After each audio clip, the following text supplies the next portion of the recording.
Hello friends. About 70% of the friends who watch my videos are not subscribed, and I would be very happy if you did. Also, don't forget to press the like button and leave your comments. Your interaction makes the content reach everyone and contributes to the growth of the channel. Thank you all. From which country or city do you follow the channel?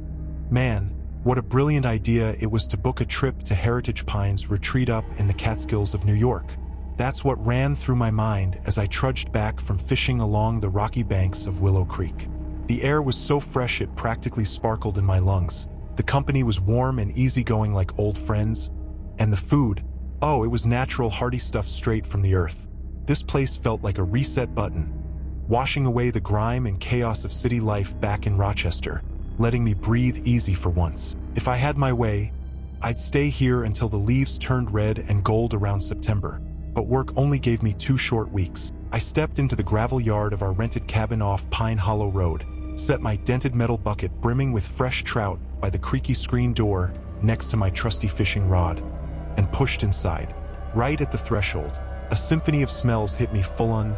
Grilled steak seasoned with smoky spices stirred my hunger, blending with the sweet, buttery aroma of fresh-baked dinner rolls, and a faint, funky hint of yeast lingered underneath. Had Sarah been cooking up a storm while I was out? Fisherman's back from the wild, huh? I've got the sauna fired up for you, my eagle. My darling wife, Sarah, teased with a playful lilt in her voice. Straight to it then, sweat out those road spirits before we dig into supper, she added with a wink.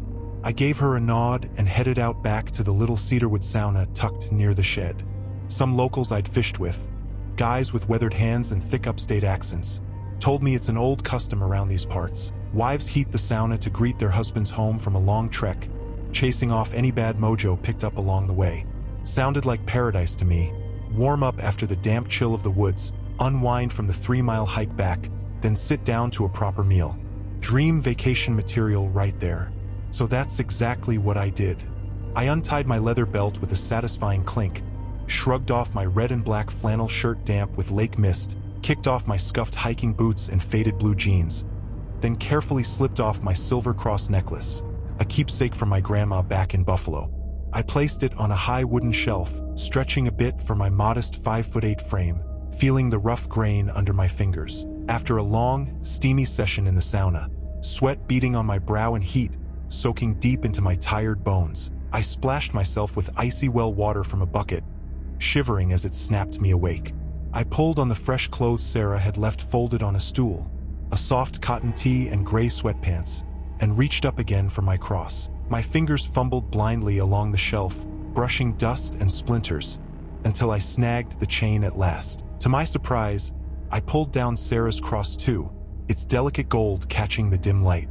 I slipped mine back around my neck and strolled back to the cabin. "You left this in the sauna," I said, holding it out on my calloused palm. "Oh shoot, you're right," Sarah chuckled, brushing a strand of chestnut hair behind her ear. "How'd I miss that? Just set it on the counter there. I'll clean it up and wear it later. You know my skin's sensitive to anything that's not spotless." "Sure thing, darlin'," I said, placing it on the chipped Formica countertop as she pointed. I glanced at the dining table and couldn't help but marvel at how simple yet downright luxurious it looked. Steaming baby potatoes sprinkled with fresh dill, a crisp garden salad picked from the retreat's own plot, a pitcher of tart homemade lemonade sweating in the warm air, and a slow-roasted pork shank fresh from the wood-fired oven, its rich aroma wafting through the room. How Sarah tames that ancient cast-iron beast is beyond me. We bowed our heads, said a quick prayer as always, and dug into the feast. Fresh from the sauna, my body warm and soul at ease, the food tasted like a blessing. I didn't even notice how full I got until I leaned back in my chair. "Pretty darn good, huh?" Sarah nodded with a satisfied smile. "Pie for dessert, light of my life?" "Dunno," I mused, scratching my stubbled chin and shaking my head slowly. "But heck, why not? We're living it up out here in the wilds." Sarah sashayed over with a tray of mouth-watering pies, their golden crusts puffed high and practically begging to be eaten. Big, beautiful creations that sparked my appetite all over again despite my stuffed belly. I reached out, fingers hovering over one, when it hit me. We weren't back home in our cramped Rochester apartment kitchen with its peeling wallpaper. "What kind of flowers in these?" I asked, easing back into the rickety wooden chair. Bought it at the general store down by Route 17, wheat flour, local stock. The neighbor lady, Mrs. Carter, dropped off some starter this morning, so I figured I'd whip up a batch of pies. Just needed the flour to make it work, Sarah replied, setting the tray on the table with a proud little flourish. Wait a sec, wheat? I asked, eyebrows shooting up in surprise. She slapped her sides with a dramatic groan, her plaid apron swaying slightly. Oh, I'm such a ditz. I got so caught up in baking I completely forgot your gluten thing. No biggie. I waved it off with a grin, resting my elbows on the table's edge. You know it's mild for me, probably why it slipped your mind in all the excitement. Sure, but still, I've been with you 2 whole years and messed up like this, she said, her voice tinged with guilt and frustration as she tugged at her hair. It's all good. Don't beat yourself up over it. Take him to the neighbors. You were planning to visit Mrs. Carter anyway, right? I suggested, nodding toward the door. Good point, she said, her frown flipping into a relieved smile. I stretched out on the lumpy couch for a nap to recharge after the morning's haul, then dragged myself up for a blacksmithing workshop at the retreat's old red barn off Cedar Lane. Time flew by until the sun dipped low, painting the sky a fiery orange over the hills. I trudged back to the cabin, legs heavy and arms sore from swinging a hammer all afternoon. We fried up my trout for dinner, lightly salted with a squeeze of lemon, and crashed hard into bed. Then strange noises jolted me awake. Something thumped outside like a raccoon tipping a trash can, followed by a sharp door slam echoing through the still night. Odd stuff. This retreat's an hour from any town off Highway 87. Everyone knows each other here. Doubt it's a thief creeping around. The quiet returned for a moment, only to break again with a heavy sigh and another loud bang rattling the walls. What in tarnation's going on out there? Better safe than sorry, I figured, so I grabbed a sturdy oak stool from the corner, gripping it like a shield, and crept toward the kitchen, heart pounding in my chest. Another deep sigh and a sharp bang jolted me in the pitch-black cabin, raising the hairs on my neck like static. Even before I crossed the threshold, a familiar smell slammed into me, much stronger now, that sour, boozy tang of fermenting dough wafting through the air like a thick fog. Some might find it homey, it just churns my stomach every time. I flicked the light switch, one of the few modern perks they kept here for us city folks, alongside the humming fridge in the corner. Everything else is pure pioneer life, from the wood stove to the hand-pumped sink. The kitchen lay empty before me, no shadowy burglars lurking, no curious bears sniffing around for our leftovers. What was causing all that racket then? I spun around, puzzled, my boots scuffing the worn pine floorboards. For a while, I paced the room, ears perked, until that same noise grumbled behind me once more. Whirling around, I saw nothing but a wooden tub with a weathered lid sitting quietly on the counter. I lifted it slowly, and there it was, dough swollen and reeking, spilling that awful odor into the air like a curse. Guess Sarah used that same starter Mrs. Carter gave her and left it to rise overnight. Who'd have thought this stuff could get so wild, puffing up and popping the lid like it's alive? I grabbed a faded dish towel from a hook, wrapped it snug around the tub. Keeps it moist but quiets those creepy sounds. The rest of the night passed silent as a graveyard, so I woke up feeling spry and rested. Slipping out before dawn painted the hills, I headed back to Willow Creek for my usual fishing trip, returning by midday with a solid haul of perch swinging from my line. Sarah was in the kitchen again, but now every inch of counter space was buried under stacks of baked goods, rolls, loaves, the works. The sweet, warm scent of fresh pastries still wrestled with that sourdough stench hanging thick in the air. "What's all this for?" I asked, leaning against the doorframe with my fishing hat still tilted on my head, watching her bustle around. "Whoa!" Sarah yelped, nearly dropping a rolling pin as she spun around, flour dusting her cheeks. "You're back already?" "Sorry, Han. I got so lost in this I didn't even glance at the clock." "No worries. You're not slaving away like some pioneer cook?" I said with a grin, tipping my hat back to scratch my forehead. "Got carried away, that's all. This dough's unreal. Light as a feather, fluffy like a cloud over the Catskills. That's what you get with old-fashioned methods. No GMOs, no factory junk mixed in," she said, wiping flour off her hands onto her apron with a satisfied nod. I blinked, caught off guard by that.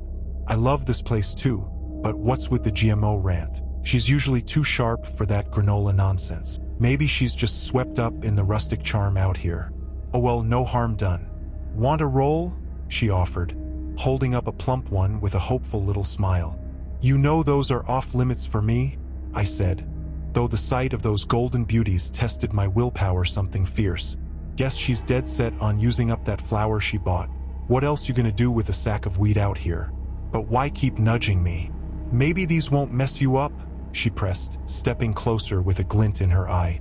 What if it's not the gluten, just all that processed city garbage? I'll pass on playing guinea pig for now, I replied, crossing my arms firmly. Fine, she huffed, turning back to the counter and clearing a spot for lunch. A plate of buckwheat with sautéed mushrooms and a tall glass of iced tea with a lemon slice bobbing in it. Not as fancy as yesterday's spread, but fair enough. She's gone full-on baker mode lately. Why not if it keeps her happy? She didn't join me, saying she'd sampled too much dough while cooking. I get it. Those pretty rolls would be tough to resist, even for her. The rest of the day rolled on cozy and slow, like a lazy Sunday back in Rochester.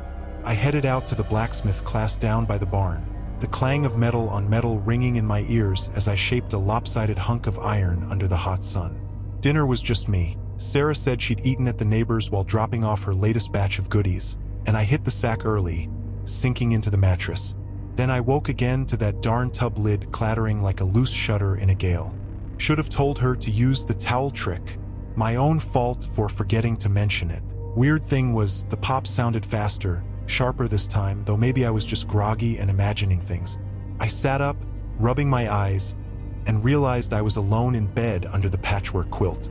Probably a bathroom trip, I figured. Yawning, I shuffled to the kitchen, the hardwood cold under my bare feet. The dough was oozing out of the tub, creeping across the counter like some slow-motion blob from a cheap horror flick. The smell hit me harder now, sharp and sour, filling the room. I cracked the window over the sink to let in some fresh night air. Must have overdone the yeast this time. I scraped off the runaway globs with a spatula, tossed them in the compost heap out back by the woodpile, and rewrapped the tub tight with the towel. Touching that raw dough left a stinging itch on my skin, like I'd brushed something harsh, not just flour and water. Never thought plain food could feel so off. Back inside, I figured I'd wait up for Sarah, but I dozed off in the armchair. Dreamed the dough spilled out, flooding the cabin until the walls groaned. I leaped out the window and ran, but it kept coming, swallowing the yard, the trees, everything. The world turned to dough, that stench clogging my lungs, until I melted into it too. What a goofy nightmare. Come morning, I laced up my boots and started for the lake, pole slung over my shoulder, but my heart wasn't in it. I turned back to surprise Sarah instead. I eased the front door open, hinges creaking faintly, and peeked into the kitchen off the narrow hallway. That sour, biting dough stench hit me like a slap, stronger than ever, clinging to the air like damp fog over a swamp. What I saw next froze me solid in my tracks. My sweet Sarah, stark naked, knelt right in the middle of the linoleum floor, her knees pressed into a faded rag rug by the stove. The dough tub sat in front of her, flanked by two huge, thrift store mirrors propped against the cabinets. Where'd she even find those things? The mirrors weren't the strangest part, though. They bent the light into a trippy hallway effect stretching out forever in both directions. Sarah, down on her knees before that tub, scooped fistfuls of dough and smeared it over her bare skin, moaning low and wild in ways I'd never heard, not even in our most private nights tangled up in the sheets back home. The sounds grew louder, more desperate, as she rubbed it across her thighs, her head tilting back in some kind of trance. Confusion crashed into me, mixed with a hot jolt I couldn't shake. Hard not to feel something when your wife's making noises like that. I stood there, rooted like a deer in headlights, brain scrambling to make sense of it, wondering why I hadn't bolted yet. Snapping out of it, I eased the door shut real quiet and slipped back outside onto the porch. Breathing hard, chest heaving, I snatched my bucket and rod from the shed and hightailed it away from the cabin down the dirt path. Until noon, I wandered the pine woods off Route 17, boots crunching on needles, wrestling with what I'd just witnessed. What in the heck was that? Why smear dough all over herself? Some old-timey beauty trick from a pioneer almanac? I barely know a thing about that kind of stuff. Maybe it just feels nice on the skin, like some fancy lotion from a spa? Beats catching her tangled up with another guy. Thank the Lord for small mercies. The mirrors could just be so she can see what she's doing, practical, right? Yeah, that's gotta be it, I told myself, kicking a pine cone down the trail as I walked. Still, how humiliating, sneaking around and spying on my own wife like some lowlife peeping Tom skulking in the bushes. Should I come clean or keep my trap shut? Nah, better zip it. She'd turn red as a beet if she knew I'd seen her like that. If she's doing it alone, it ain't meant for my eyes, that's for sure. Decided, I'd play dumb, act like nothing happened. I strolled back to the cabin at my usual time, the sun dipping low over the ridge, stashed my fishing gear in the shed next to the rusty lawnmower, and stepped inside, brushing dirt off my jeans onto the mat. Hey Sarah, hon, I called out, hanging my cap on the rack by the door.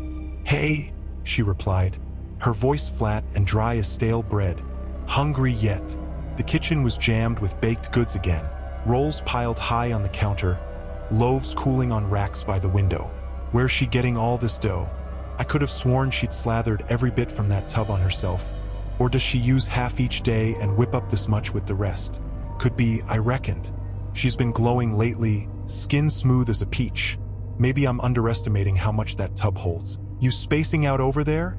She asked, snapping me back to the room. Too much sun frying your brain? Nah, I'm good, I said with a forced smile, pausing to scratch my neck. Caught zilch today, but I sure worked up an appetite wandering around out there. Funny, folks say the fish are jumping into nets, she said, shaking her head slowly. Guess the pros always come out on top. Sit down, my heart. A shiver crawled up my spine. Something in her tone felt off, like she was fishing for something herself, suspecting me of who knows. I plopped down at the table, the chair creaking under my weight, but Sarah kept striking poses by the oven like she was auditioning for a cooking show on cable. So, lunch? I asked after a stretch of silence, tapping my fingers on the scratched tabletop impatiently. It's all right there, she said, not even glancing my way, her hands busy rearranging a tray of rolls on the counter. Sarah, you know I can't eat regular rolls, I pointed out, keeping my tone steady despite the irritation bubbling up inside. Then I guess you're not hungry. You won't even give it a shot. Pure, natural stuff straight from the land. It might not hurt you for once, she snapped, whirling around with a flash of fire in her hazel eyes that caught me off guard. Go eat where they'll cater to your fancy little rules, then. I could have fired back, had a dozen sharp replies on the tip of my tongue, but that morning's guilt still gnawed at me like a stray dog with a bone. Rather than spark a fight with my favorite person, I pushed up from the chair and walked out, letting the screen door slap shut behind me with a bang. Ended up at the Retreat's diner off Maple Drive, ordering a plate of crispy fries and a frosty root beer from a waitress with a tired smile. While it cooked, I sat at a wobbly table by the window, staring out at the gravel lot and brainstorming how to patch things up with Sarah before nightfall. My fishing buddies, Hank and Jake, barged in and yanked me out of my brooding with their loud voices. Hey man, why the long face sitting here all glum? Hank asked, clapping me on the shoulder hard enough to jostle me. Waiting on some grub, I muttered, not much in the mood to chat. But they didn't take the hint, pulled up chairs and settled in like they owned the place. Trouble with the missus? Jake prodded, leaning forward with a sly smirk. That obvious, huh? Writ all over your mug. You don't drink, so you ain't here for a beer. Plus, we hit this dive after lunch to knock back a few. Means she booted you out, Jake deduced, playing small-town Sherlock with a cocky grin. I couldn't help but smirk back, shaking my head at his spot-on logic. The waitress slid my fries across the table, golden and steaming, and I started digging in with a plastic fork, the salty crunch hitting the spot. So what's the deal? Spill it?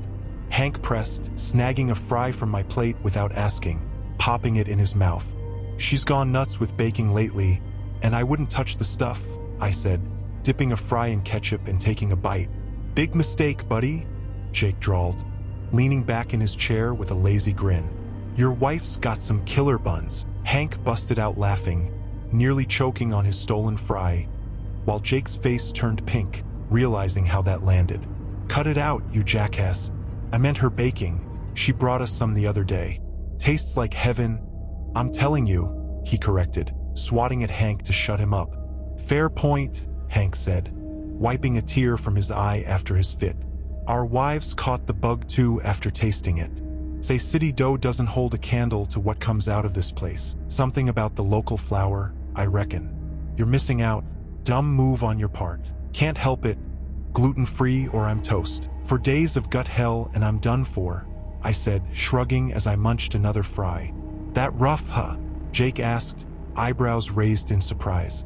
Overblowing it a bit, but it ain't pretty. Bloating, cramps, the works. All that trendy food nonsense. You tried her rolls yet? Jake asked, and Hank lost it again, snorting into his sleeve like a kid.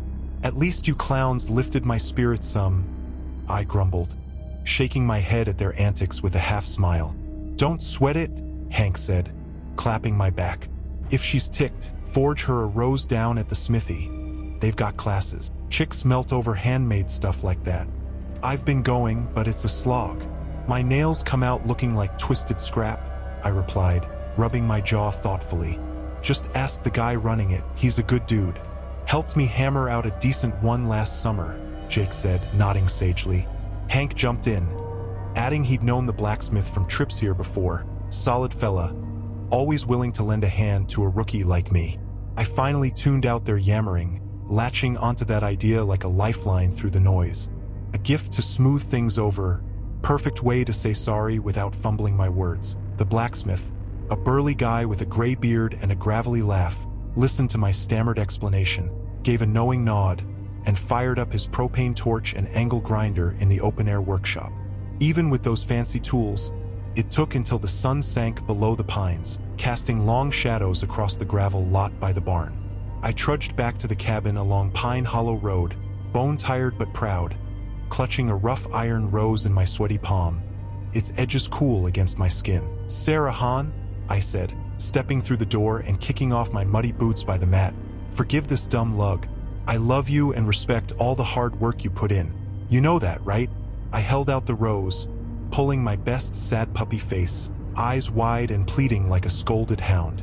She seemed to thaw, her lips twitching into a faint smile as she took it, running her fingers over its jagged petals, then carried it off to the bedroom without a word. All right, I get not wanting to risk your stomach, but I'd be tickled pink if you'd try, just for me. One little bite and we're square. At dinner maybe? She said, poking her head back out. Sure, I'll give it a shot tonight, I agreed, scratching the back of my neck awkwardly. Great, food's on the table. I'm beat and hitting the hay early, she said, blowing me a kiss before vanishing down the hall with a yawn. I poured myself a tall glass of fresh squeezed lemonade from the pitcher, sat down at the table, and stared at the stack of plump, golden rolls she'd left out. Maybe it's all hogwash doctors and health blogs blowing hot air. I picked one up, feeling its crisp crust and soft give. Man, it was begging for a bite. Who knows what's inside? A tasty little surprise waiting. Even if it kicks my gut, isn't it worth it to make her happy?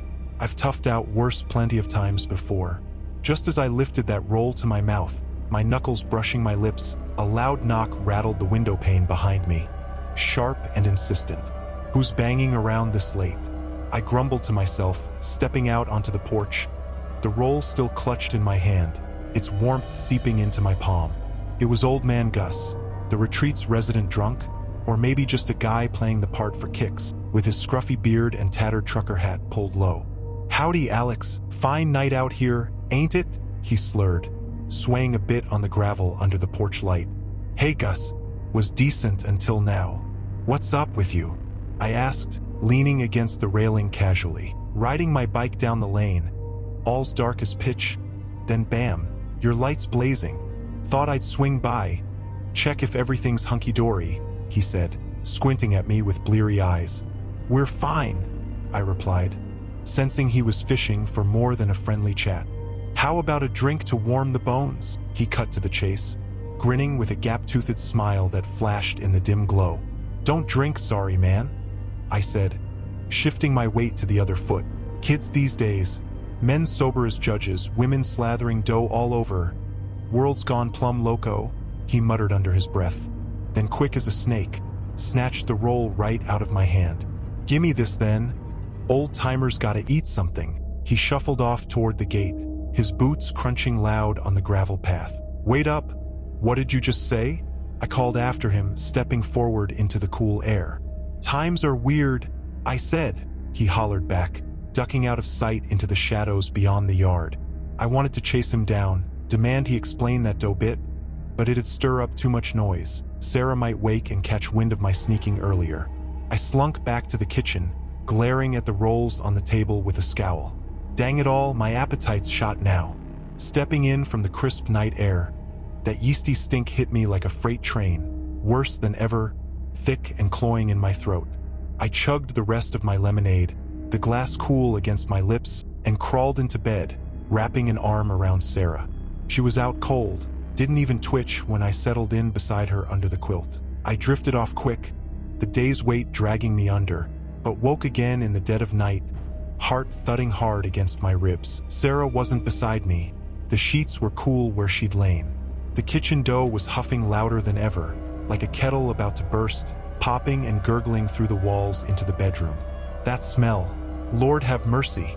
Every time I think it can't get worse, it proves me wrong, sour and sharp as vinegar gone rancid. With the bedroom door shut, it was bearable, but cracking it open? A wall of stink that'd knock a mule flat on its haunches. I stepped into the kitchen, and the sight hit me like a punch. Dough had erupted over the tub's edge, coating the counter in a sticky mess and dripping onto the floor in slow, gloopy plops. Those country yeast packets must have gone wild, or Sarah dumped in way too much, explaining the ramped-up reek. Remembering how it burned last time, I dug out a pair of latex gloves from my travel bag, leftovers from pandemic days stashed with my tackle box, slipped them on, and scooped a handful to toss outside. At the compost pile by the shed, I spotted yesterday's lump, dry and cracked like old clay in the moonlight. Weirder still, a dead sparrow jutted out, feathers matted in the crust. Did it get snagged and dry up in there? That's creepy as all get out. I scrubbed the kitchen down, checked the bedroom, still no Sarah. Odd as heck. I poked around the bathroom and shed, flashlight beam bouncing off the walls. Nothing, though her sneakers sat by the door. Where'd she vanish to in the middle of the night? Jake's dumb, your wife's got killer buns line popped into my head, but guilt stabbed me quick. Can't think like that. Maybe something's wrong? Or some secret midnight ladies club.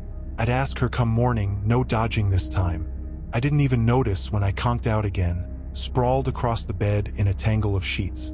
Woke up late, missed my fishing window entirely. Phone was dead as a doornail. Sarah hadn't bothered waking me up. Found her in the kitchen, elbow deep in flour and humming some old tune under her breath. Morning, Han, I said, rubbing sleep from my eyes as I leaned in the doorway awkwardly. Hey there, she smiled, brushing dough off her hands onto her apron. Skipping the lake today? Phone died. Figured you turned it off yourself, she said, nodding at my lifeless brick on the nightstand nearby. No big deal, kinda overfishing anyway. Listen, where'd you go last night? I asked, crossing my arms tight. Ha! She frowned, tilting her head slightly. I was here all night, didn't wake up once, slept like a log. But I got up, the tub was going nuts, dough all over the place. Looked for you after I cleaned it, couldn't find you anywhere, I said, voice tightening with doubt. Must have been one heck of a dream, she grinned, cool as a cucumber, wiping her hands on a towel. I measure the yeast just right, never had it spill over. I cover it with a towel every night, not that lid. Really? I blinked, scratching my jaw slowly. There's the lid right there. No greasy towels in sight. Sweetie, you're worked up over nothing. Here, have a roll, fresh batch, she said, holding out a plump one. You know I don't do breakfast or wheat, I said, dodging yesterday's promise to avoid another row. This ain't breakfast, she teased, batting her lashes playfully. Later, when I'm back, I muttered. Gonna stretch my legs a bit. I stepped outside, the screen door slapping shut behind me, and wandered over to the compost pile behind the shed, kicking at the dirt. No dough from today or yesterday. No sparrow either. Just damp earth and rotting leaves under the pines. Was it really a dream? Too much fresh mountain air scrambling my head?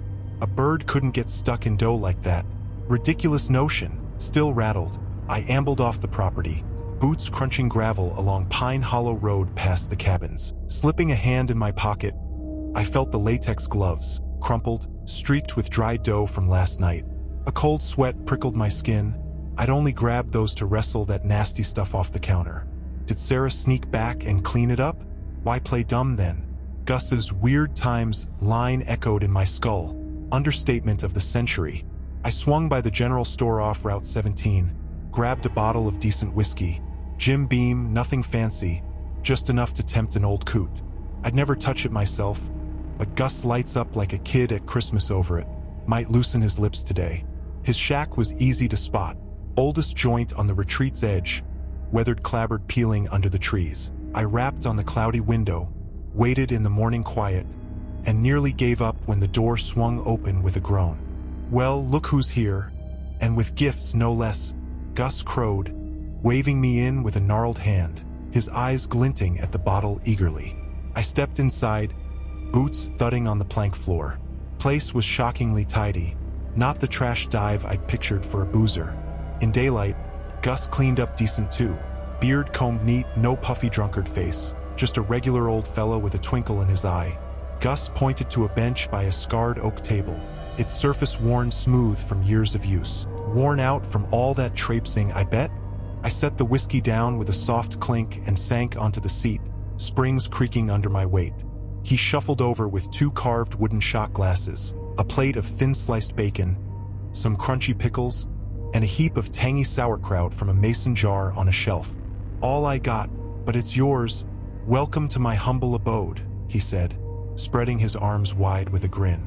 I nodded, but he shook his head, wagging a finger at me.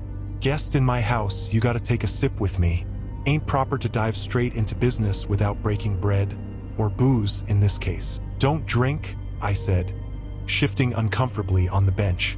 "Ain't asking you to chug a fifth, just a taste, humor an old geezer," he pressed, eyebrows waggling playfully. My head was a jumbled mess. I needed his take, had to bend a little. Sighing, I gave in. He poured half shots, amber liquid glinting in the morning light filtering through a cracked window pane. "To good health and clear heads," he toasted, raising his glass high. I knocked it back, grimacing as it burned down my throat, and chased it with a crisp pickle. Went down smoother than I'd feared, but still not my thing. "All right, kid, lay it out. Why'd you haul this bottle over here?" he asked, leaning forward eagerly. "Last night you said women here are smearing dough," I started, keeping my voice low. Gus shot a quick glance out the window, like he was checking for spies lurking in the pines outside. "What if it's a big thing around here?" I pushed, leaning in closer. "Your wife in on it too?" he asked, squinting at me with a sharp look. I hesitated, thumbing the edge of the table, but if I wanted real talk, I had to give some. "Yeah, skipped fishing once. Came back. She's kneeling with mirrors, rubbing dough all over, moaning like crazy." "What now?" he finished, voice dropping to a hush. "You know what's behind it?" I asked, locking eyes with him steadily. "Nope. Just know the womenfolk run buck naked into the woods at night while the men sleep like they're dead to the world. Night's a strange beast. Don't know why they do it," he said, swirling the last drops in his glass before setting it down. I could feel it in my gut. He was holding back something big. No question about it. "Where they headed?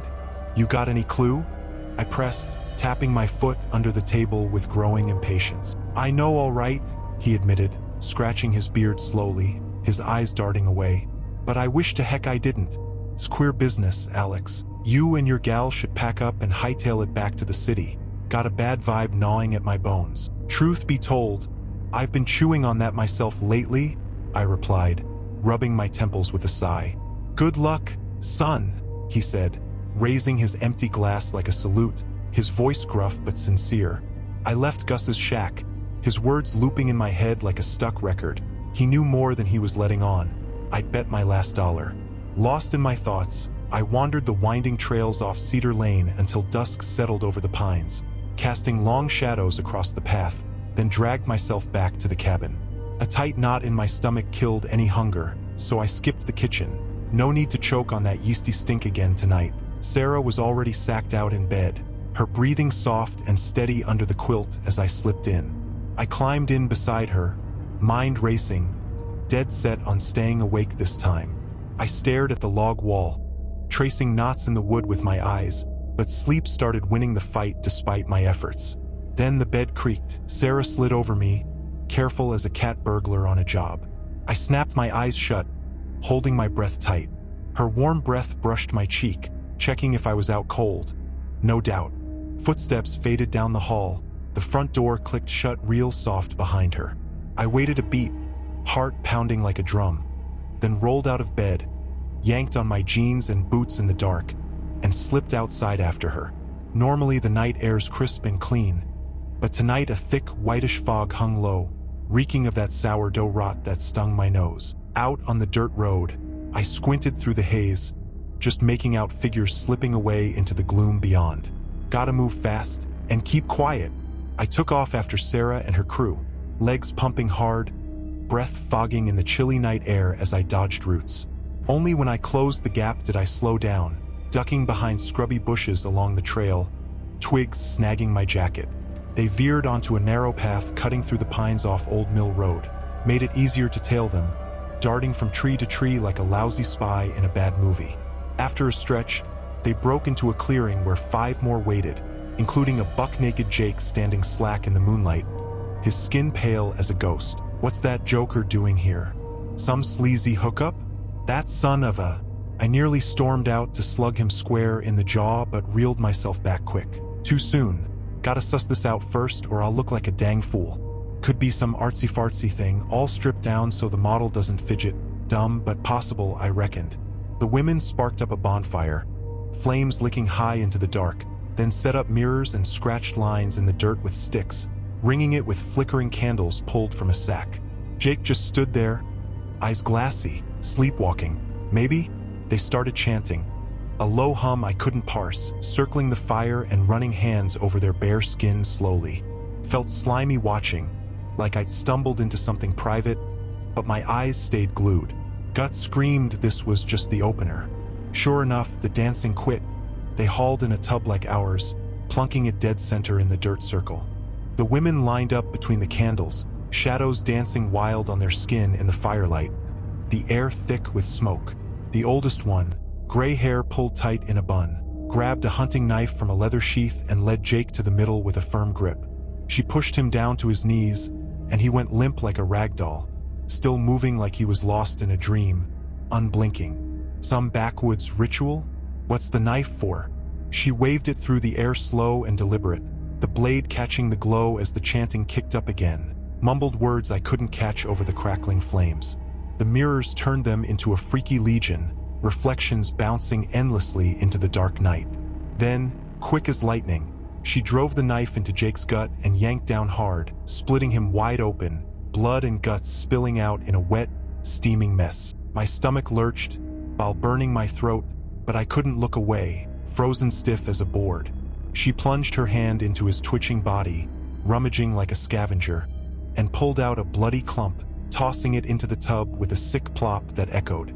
She's our lord and seat of power, I caught in broken snatches through the wind whipping past. Then she slashed his throat clean across, tilting his head so blood gushed into the tub, pooling dark and thick over the rim. Job done. She kicked the limp corpse aside and dropped to her knees by the vat, hands trembling faintly. The others followed suit, letting out a guttural wail that chilled my bones to the marrow. In the mirrors, a black shape, twisted wrong, something my brain couldn't grip, darted around the circle, then dove into the tub.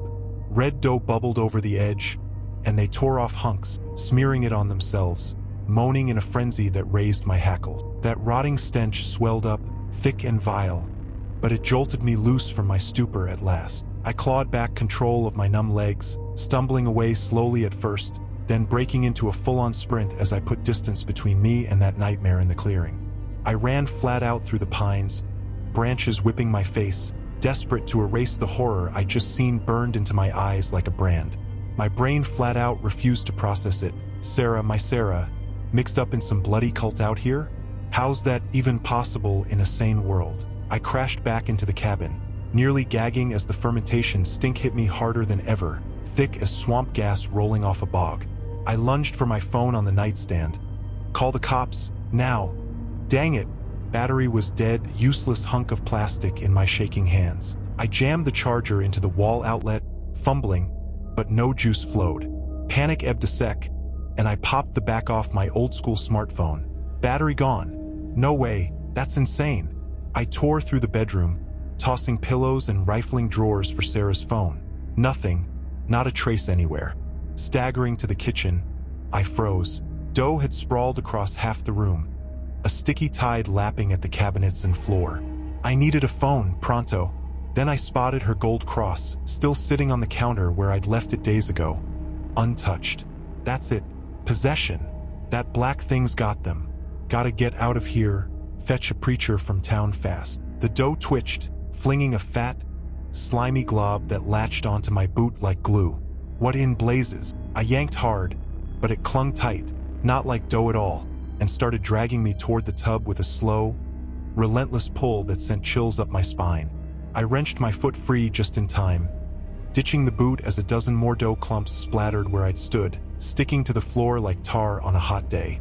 I snatched Sarah's cross from the counter, its chain rattling in my shaky grip, and hurled it at the tub's oozing spawn with all I had. The thing let out a piercing gurgle, dough sizzling and melting where the cross struck, steam rising in wisps into the air. In one boot, I bolted out the back door, heart hammering like a jackhammer. Only to skid to a stop, Sarah stood there on the porch, smiling sweet as pie in the moonlight, calm as you please. "Hey, sweetie, up awful early today, huh?" she chirped, tilting her head with a grin. "You're not Sarah anymore, are you?" I rasped, throat tight as a drumhead. "Who else would I be? Or maybe you'd rather I was someone new?" She cackled, and dough poured from her eyes, ears, mouth, thick, gray globs dripping down her chin onto the boards. From behind her back, she swung out a kitchen knife, blade glinting wickedly in the pale light. The thing that used to be my wife lunged, fast as a bobcat. I dodged by a hair, shoving her hard in the back with a grunt. She stumbled, and I vaulted the porch railing, tearing off down the path toward Route 17. I ran full tilt, not daring to look back until I did, and she was chasing me, barefoot and wild, gaining ground. Adrenaline surged, pushing me faster. I could feel death's cold breath on my neck. Glancing again, I saw her slow and hurl the knife. It sank deep into my back with a sick thud that knocked the wind out of me. Pain exploded, white hot, but I kept running, lungs screaming, every step a knife twist, the wound blazing like a furnace in my flesh. My vision swam, black spots blooming like ink, and I tripped hard, face planting in the dirt off the trail with a groan. When my eyes cleared, a pack of women shuffled closer through the fog, dough leaking from every crevice, eyes, mouths, ears, gurgling like drowned things, hands clawing the air toward me slowly.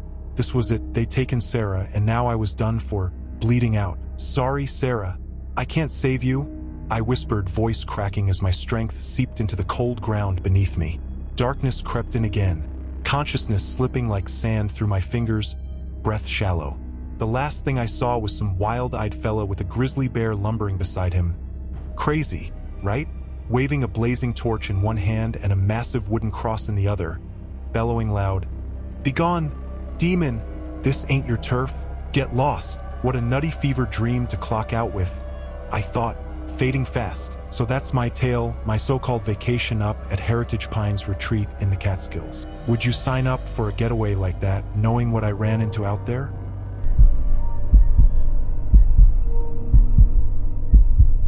I stared into the mirror and saw my reflection smiling. Not a big deal, right?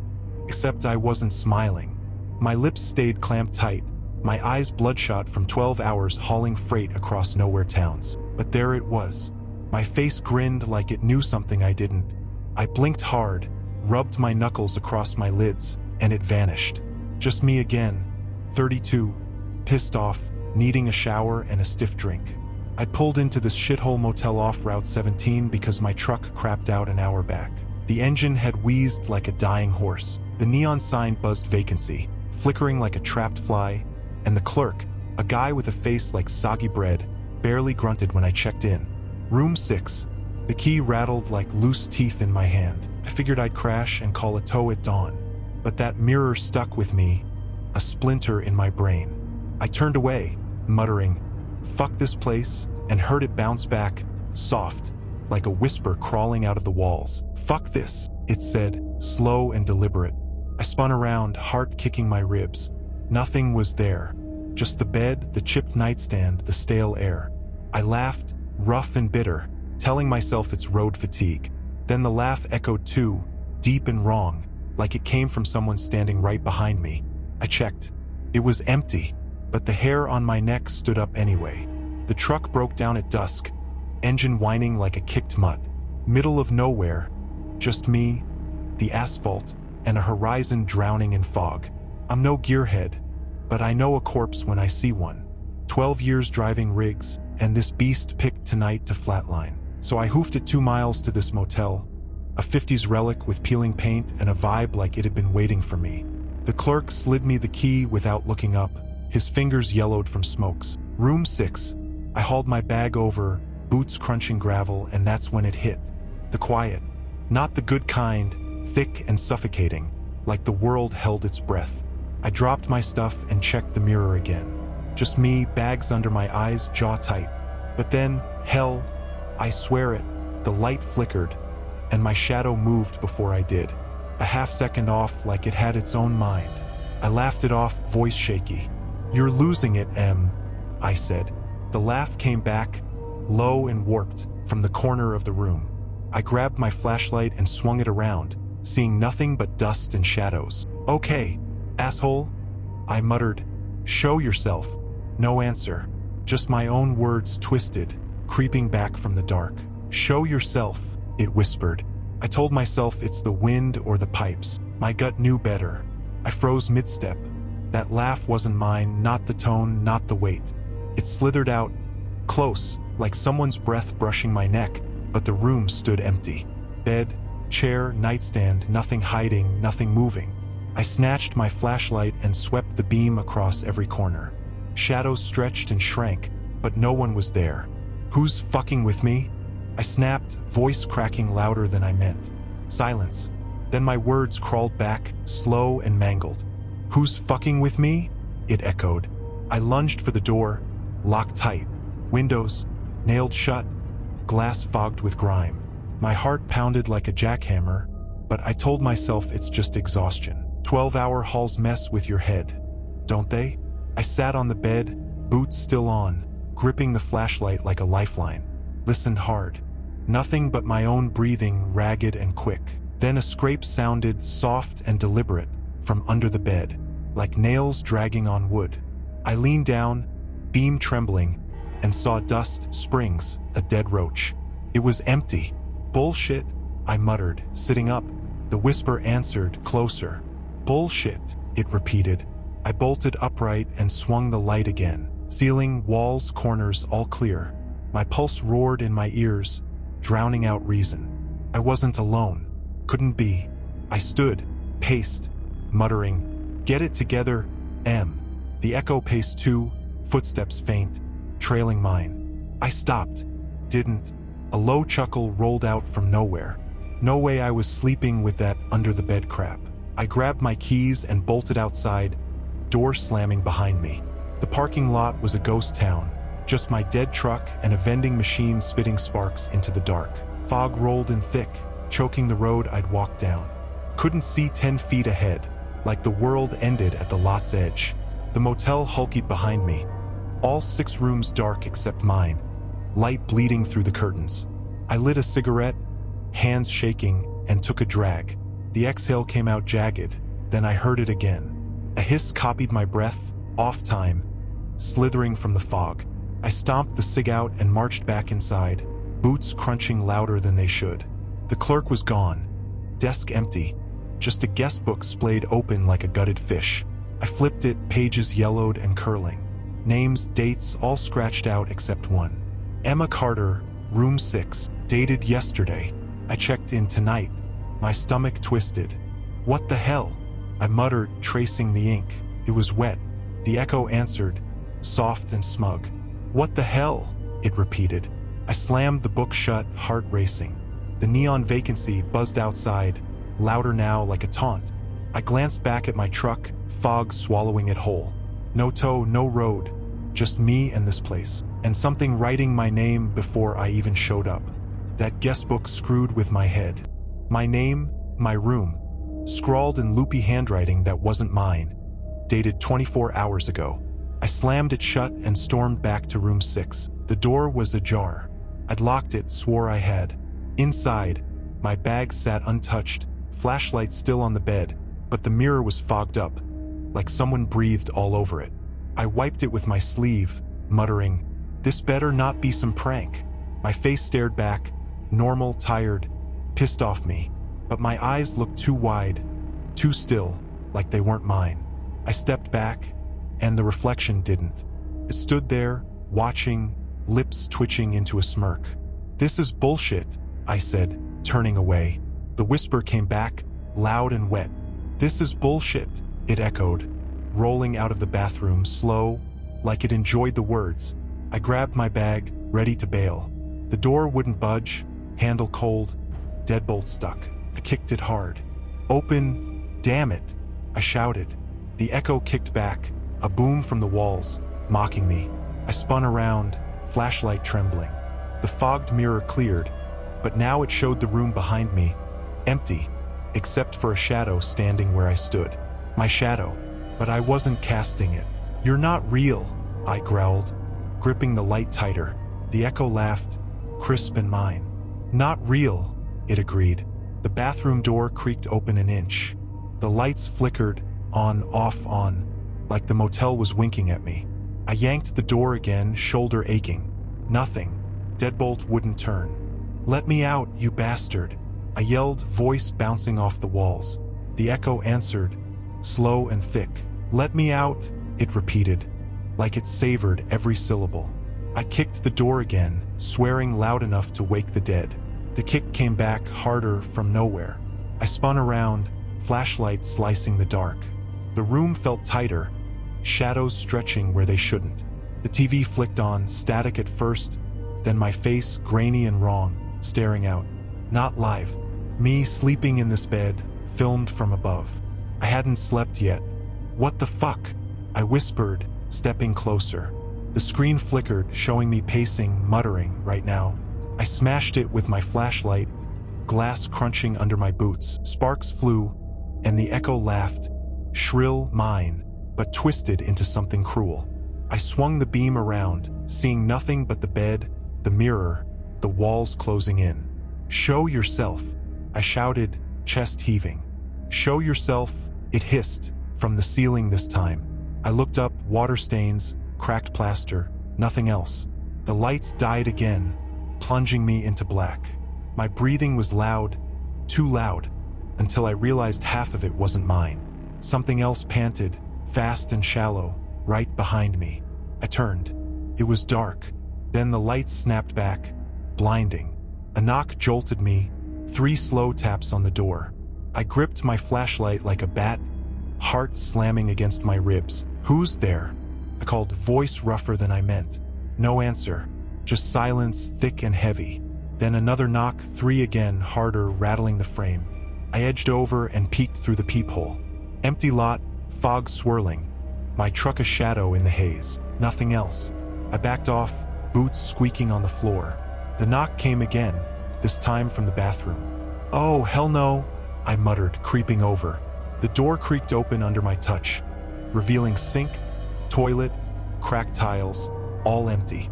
Then the mirror rattled, quick and loud, like something tapped it from the other side. I froze, refusing to look. "You're not getting me," I said, slamming the door shut. I wedged the chair under the knob, hands shaking. Silence settled, heavy as wet dirt. Then soft, from the ceiling, my name stretched out like a sigh. "Emma," it whispered, dripping with something I couldn't place. "I don't scare easy. 12 years on the road. I've seen shit, but my skin was crawling now." "Leave me alone," I growled, aiming the light up. Nothing but stains stared back. The echo whispered back, closer. "Leave me," it said. I sat on the bed, boots planted, telling myself it's all in my head. Then the chair slid an inch, scraping loud enough to make me jump. I perched on the bed, flashlight locked on the ceiling. Water stains glared back, mocking me. "Emma!" It sighed again, curling out from the corner this time. I swung the beam, empty, just peeling paint and dust. Then I coughed dry and quick, and it coughed back, wet and deep, from under the bed. I leapt up and checked beneath, seeing nothing but springs and a dead bug. "Get a grip," I muttered, pacing the room, boots thudding. It paced too, footsteps off rhythm, trailing me like a lousy dance partner. I stopped. The steps didn't, thudding, circling slow. I grabbed my bag and unzipped it, digging for my knife. The zipper slid again, deliberate, behind me. I turned, bag closed, open again in my hands. "Fuck you," I spat, voice shaking with rage. "Fuck you," it hissed, right in my ear, breath hot against my skin. I swung the flashlight and hit nothing but air. My hands trembled as I gripped the knife, blade glinting in the dim light. "Try that again," I snarled, backing against the wall. The echo chuckled, low, mine, but laced with something darker. I slid down, knife up, watching the shadows twist. My breathing hitched, and it hitched back, faster, sharper, like it was excited. "You're not real," I whispered, clutching the blade tighter. "Not real," it agreed, from the chair now, where my shadow sat, head tilted, watching me with no face. I needed answers, something solid. The guestbook was my shot. I bolted to the desk and flipped it open, pages crackling under my fingers. Names scratched out, dates fading back decades. Then a Polaroid slipped free, curled and yellowed. A woman, 30-ish, like me, stood by my truck. Same motel, same fog swallowing the edges. On the back, red ink, shaky, read, "It takes what it hears." I stared, breath catching. She had my eyes, my jacket, my scowl. The echo laughed, her laugh, my laugh, rolling down the hall. "No way," I muttered, dropping the photo. It hit the floor, and her voice whispered through the room. "It takes," she said. I ran back to 6, heart pounding.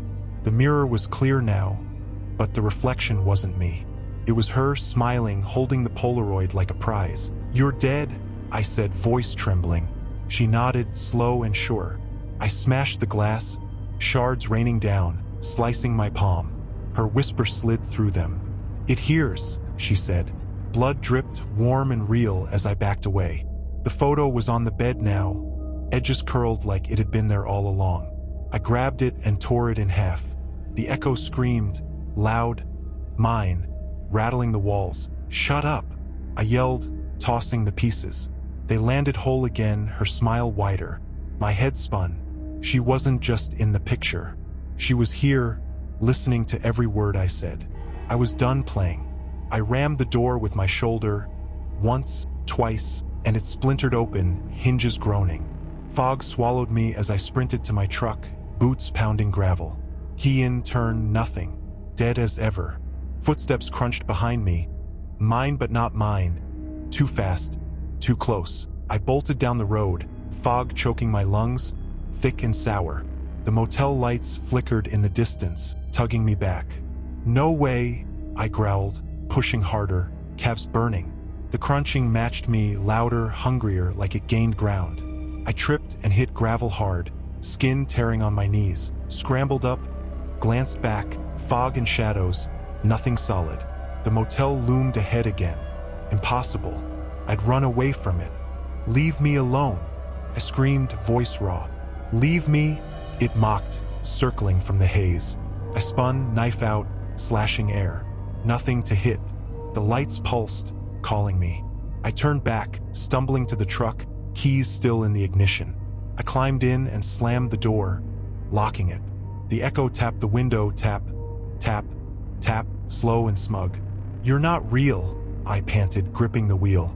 The tapping stopped. Silence. Then my voice, soft, from the back seat, said, "Not real." I didn't look. Couldn't. The fog pressed against the glass, and the motel's neon buzzed louder, like laughter. I wasn't getting out. It wouldn't let me, and it was closer than ever.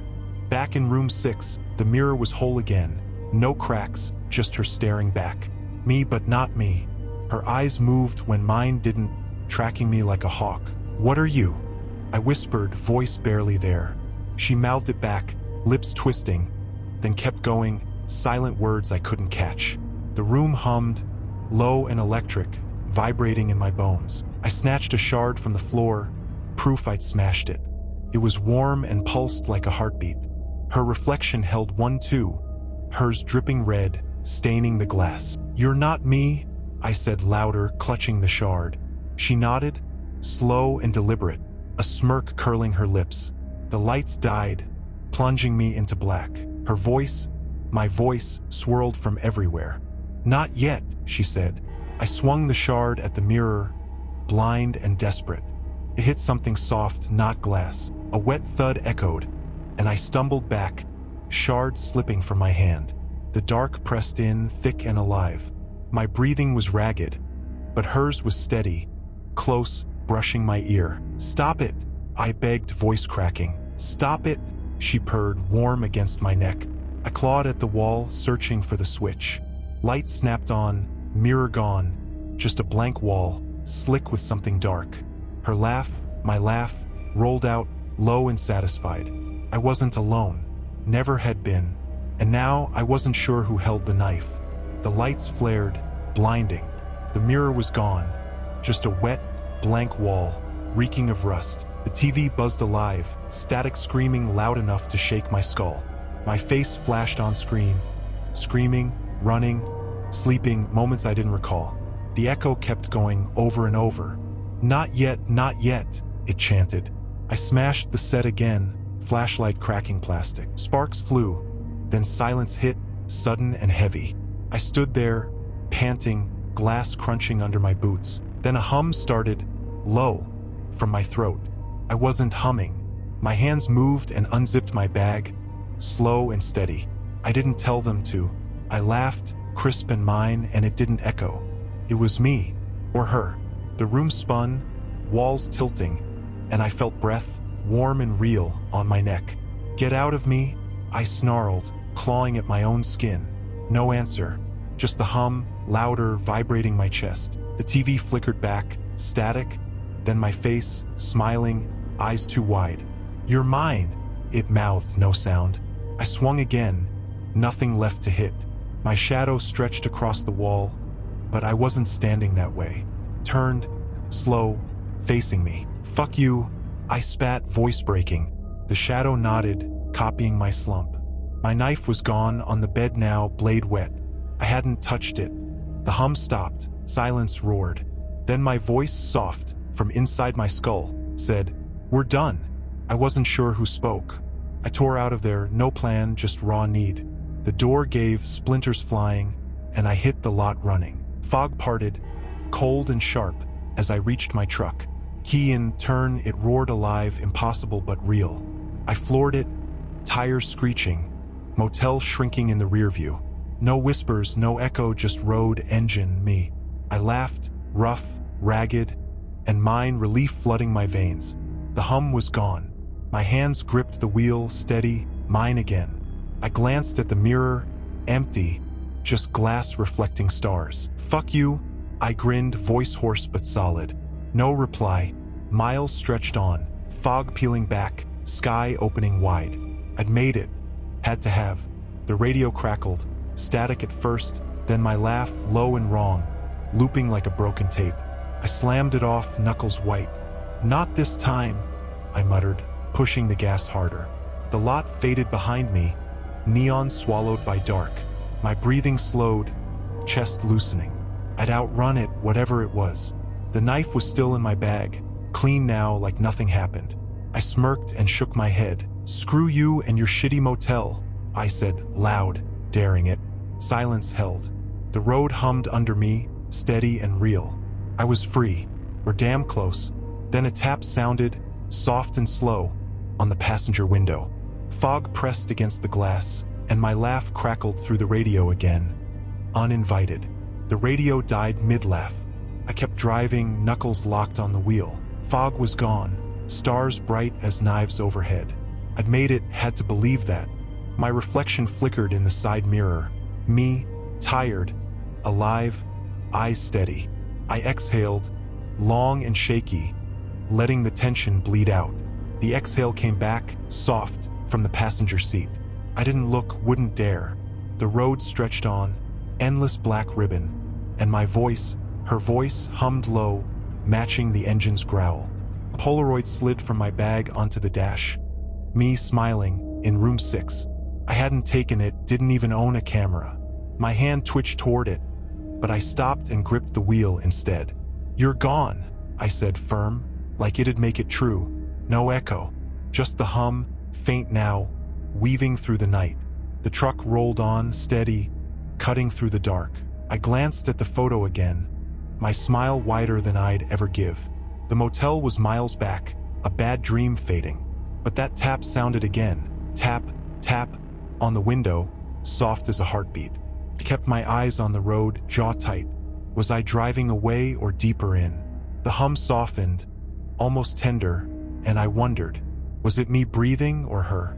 You tell me, because I'm still out here, tires spinning, and something still listening, close enough to whisper my own damn name back to me.